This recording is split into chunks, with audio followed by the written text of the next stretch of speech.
हाय everyone, अस्सलाम वालेकुम। Welcome back to my channel. तो कैसे हैं आप लोग? उम्मीद करती हूँ कि सारे के सारे ठीक होंगे। अल्हम्दुलिल्लाह मैं भी आपकी दुआ से बिल्कुल ठीक हूँ। और बहुत दिन हो गए हैं कोई भी व्लॉग मैंने आपके साथ शेयर नहीं किया, क्योंकि मेरे पास डेटा ही नहीं था और उससे पहले मेरे पास टाइम ही नहीं था, क्योंकि मैं बैग पैक करके चली गई थी अम्मी के घर।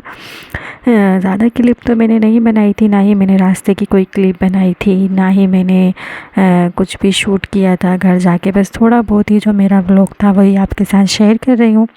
अच्छा जी, मेरे शौहर जा रहे थे यहाँ पर बाहर कुछ दिन के लिए, उनके कंपनी वालों की तरफ से, तो उन्होंने मुझे मायके छोड़ दिया था। अच्छा, मैं यहाँ पर आ गई हूँ घर, और रास्ते का कोई भी क्लिप मैंने नहीं बनाया क्योंकि उनको जल्दी में जाना था और मुझे लग रही थी बहुत ही ज़ोरों की भूख।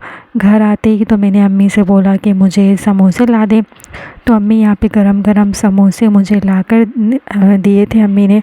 और इसके साथ चटनी भी थी, मीठी वाली, खट्टी मीठी जो होती है, बहुत ही मज़े के लग रहे थे। उसके बाद मैंने अम्मी के साथ यहाँ पर बैठकर भाजी तुड़वाई एज़ यूजुअल, हमेशा की तरह। अगर आप लोगों ने मेरे पुराने व्लॉग देखे होंगे तो आपको पता होगा कि अक्सर अम्मी और हम सर्दियों में बैठ के साथ साथ भाजी तोड़ा करते थे।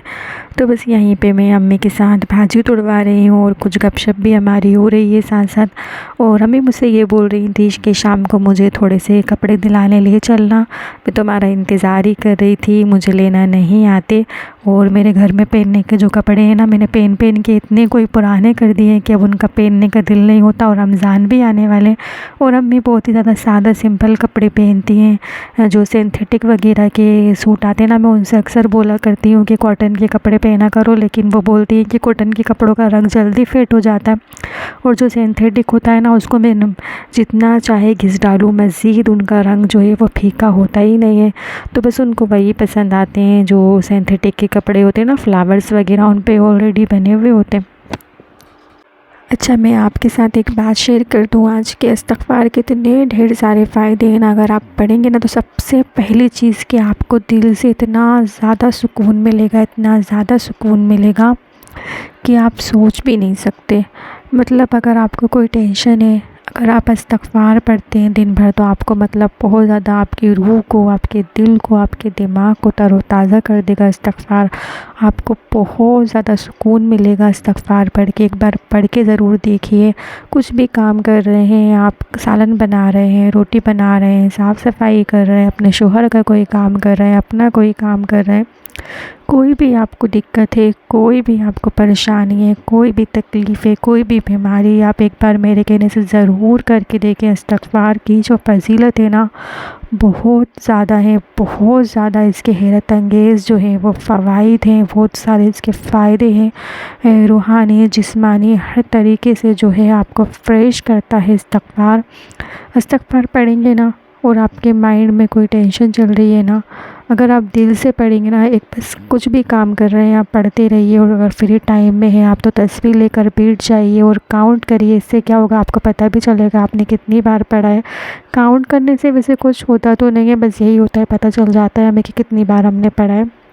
तो अगर आप फ्री टाइम में हैं तो लेकर बैठ जाइए और पढ़िए इस्तग़फ़ार। और इस्तग़फ़ार पढ़ने से ना आपकी टेंशन धीरे धीरे कम होने लगेगी। आपकी परेशानी जो है, आपको ऐसा लगने लगेगा कि अल्लाह ताला ने आपकी परेशानियों को ख़त्म करने का, आपकी मुश्किलात को जो है हल करने का सारा ज़िम्मा अपने ऊपर ले लिया है। अगर कोई भी मतलब बे औलाद है और उसको औलाद चाहिए, औलाद की नेमत से अल्लाह ताला उसे नवाजेगा और बहुत ज़्यादा ताकत भी आपको देता है। आपका जो हौसला है वो बढ़ाता है इस्तग़फ़ार। और भी बहुत सारे बेशुमार फ़ायदे हैं इस्तग़फ़ार के।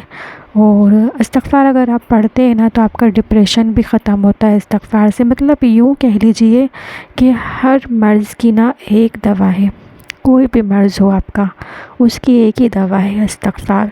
अभी मैं आजकल देख रही हूँ ना, आजकल ट्रेंड में चल रहा है ये वाला टॉपिक कि आप ये वाला वजीफ़ा करें, आप 7 दिनों का वजीफ़ा करें, आप रजब का वजीफ़ा करें, आप शाबान का वजीफ़ा करें, आप रमज़ान का वजीफ़ा करें। आजकल ये वीडियोस जो है हमेशा, मतलब जब भी मैं यूट्यूब खोलती हूँ, ओपन करती हूँ, तो यही वाला टॉपिक चल रहा होता है। और काफ़ी ज़्यादा मतलब वायरल टॉपिक है ये, हर किसी ने उठा रखा है।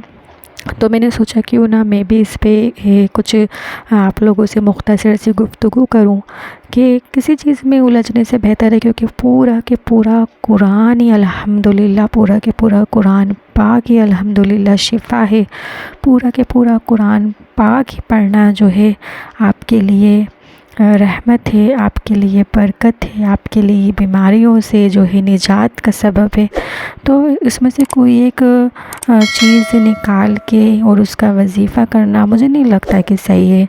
और मैंने मुफ्ती तारिक मसूद साहब से भी सुना था कि ज़्यादा वज़ाइफ़ों में नहीं उलझना चाहिए इंसान को, तो बेहतर है कि बस हर रोज़ कुरान पाक की तिलावत करें, सूरह यासीन पढ़ लिया करें, लेकिन इस्तग़फ़ार को ना छोड़ें। कुरान पाक की तिलावत के साथ साथ इस्तग़फ़ार का विर्द अपनी ज़बान पे रखें।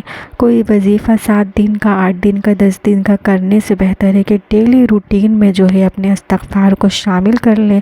इंशाल्लाह आपको बहुत ज़्यादा इससे फ़ायदा हासिल होगा। अच्छा, ये कोई मैंने मतलब एक वो नहीं है कि मैंने इसलिए कोई वीडियो बनाई हो कि आजकल ट्रेंड में चल रहा है ये वाला, तो वो तो एक है ही कि मतलब मेरी वीडियोस भी आप लोग ज़रूर ओपन करके देखेंगे इंशाल्लाह। लेकिन ये है कि मतलब इससे आपको भी फ़ायदा होगा, क्योंकि इस्तग़फ़ार अगर मैं पढ़ रही हूँ तो मेरी कोशिश है कि आप भी पढ़ें, जिससे आपको भी इससे बहुत ज़्यादा बेनिफिट हो।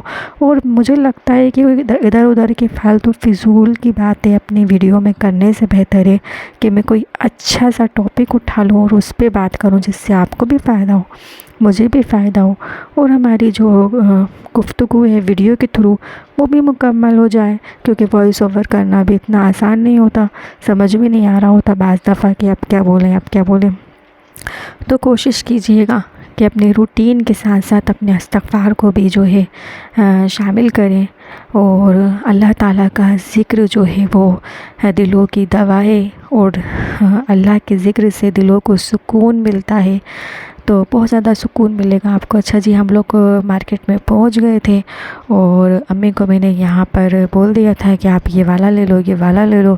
बस वो अपने पैसे वगैरह जो है उन्होंने करके बैठी हुई थी इकट्ठा कि मैं आऊँगी तो मतलब अपने रोज़मर्रा के जो सौदा सामान होता है उसमें से बेचारी अपने पैसे बचा लेती हैं और फिर अपने लिए कोई चीज़ लेना होती है ले लेती हैं। वरना हमने नहीं देखा कभी अपनी माँ को अपने लिए कोई चीज़ लेते हुए, हमेशा हम लोगों का मतलब बच्चों का ही करा है उन्होंने। फिर भूख लगी थी, हल्का फुल्का सबन कबाब खा के यहाँ हम घर को निकल आए हैं। और मैं अम्मी से रास्ते में बोल रही हूँ, अम्मी मुझे इतनी ज़ोरों की भूख लग रही है ना कि मैंने आपके बाज़ार के चक्कर में ना कुछ खाया भी नहीं है।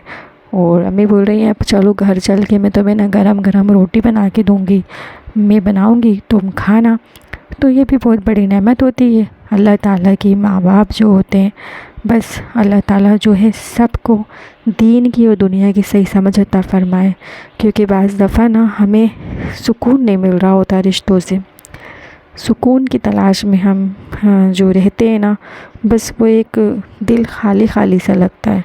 बस हम यहाँ घर पे पहुँच चुके थे और उसके बाद अम्मी मुझे रोटी बना के दे रही थी। यहीं पे अपने ब्लॉग का एंड करते हुए मिलते हैं नेक्स्ट वीडियो में, तब तक अल्लाह हाफिज़।